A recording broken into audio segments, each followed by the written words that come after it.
والصلاة والسلام على سيد المرسلين وعلى آله وصحبه أجمعين. أعوذ بالله من الشيطان الرجيم.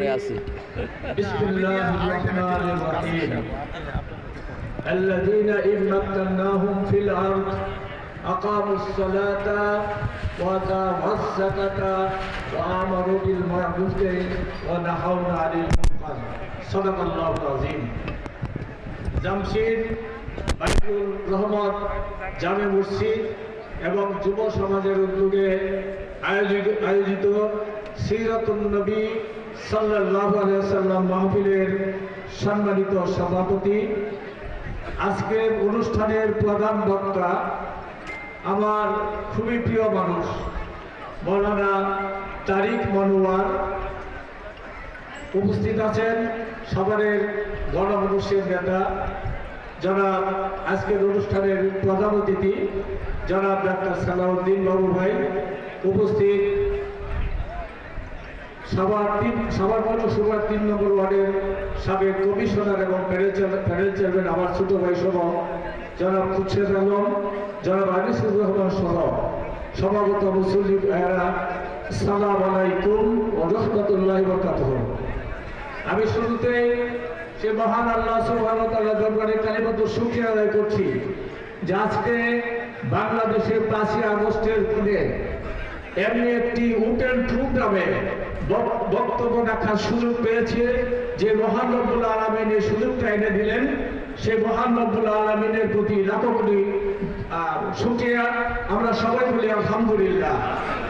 সাংবাদিক ভাইরা, আপনারা জানেন যে বিগত পতিত সরকার 2008 সালে 29শে জানুয়ারি নির্বাচনের মাধ্যমে তারা একটা পাতানো নির্বাচনের মাধ্যমে ক্ষমতায় এসেছিল, ঠিক কিনা?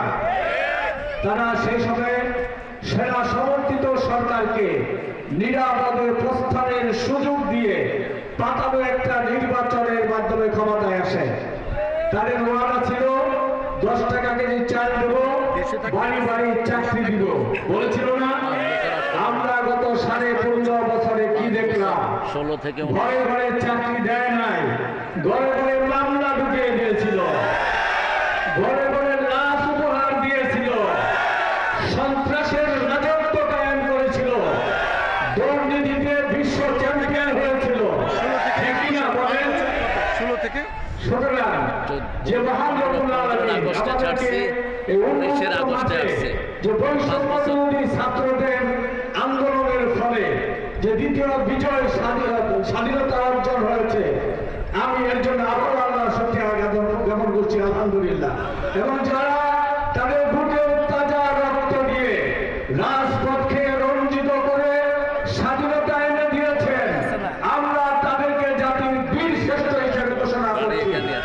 আমরা তাদেরকে সেলুট জানাই যে তোমরা বৈষম্য বিরোধী ছাত্র আন্দোলনের মাধ্যমে বাংলাদেশকে একটি বৈষম্যহীন রাষ্ট্রে পরিণত করতে চেয়েছিলেন।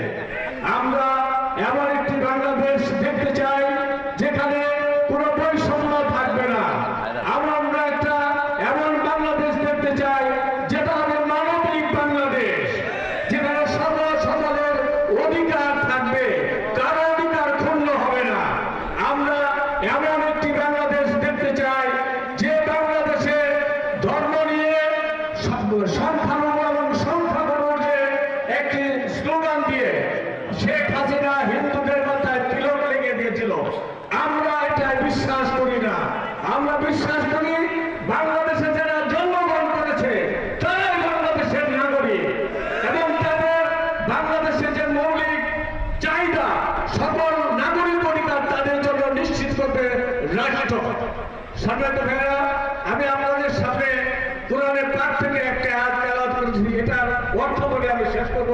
প্রধান বক্তা যেহেতু এসে আল্লাহ বলছেন আল্লাযীনা ইন মাক্কান্নাহুম ফিল আরদ, আল্লাহ বলছেন এসব লোকদেরকে যদি আমি দুনিয়াতে রাষ্ট্রীয় ক্ষমতা দেই তাহলে তারা কি করবে? 4 দফা কর্মসূচি আল্লাহ দিলেন। 1 নম্বর দফা হচ্ছে আকামুস সালাত, তারা নামাজ কায়েম করবে। 2 নম্বর হচ্ছে ওয়াতাউজ যাকাত, তারা যাকাত ভিত্তিক অর্থ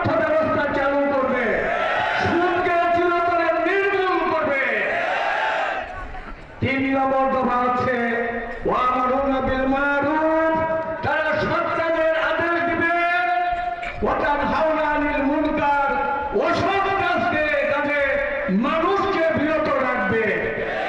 এটার সঙ্গে হযরত আবু বকর রাদিয়াল্লাহু তাআলা আনহু একটা হাদিস বলতে চাই।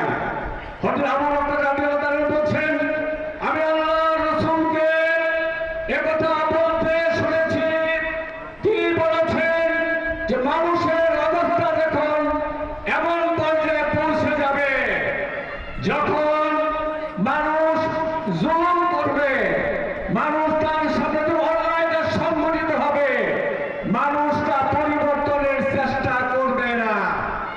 জালিম যখন জুলুম করবে, জালিমের হাতকে টেনে ধরবে না, তখন হঠাৎ তিনি বলছেন, আল্লাহ রাসূল বলছেন, আল্লাহর কসম, যারা সৎ কাজের আদেশ দেয় না, অসৎ কাজে বাধা সৃষ্টি করে না, তাদের প্রতি আল্লাহ রাব্বুল আলামিন এমন লোকদের চাপিয়ে দেয়, এত খারাপ লোকদের চাপিয়ে দেয় যে তারা ক্ষমতা এসে মানুষের উপর ভীষণ যন্ত্রণা সৃষ্টি করে। শেখ হাসিনার সরকার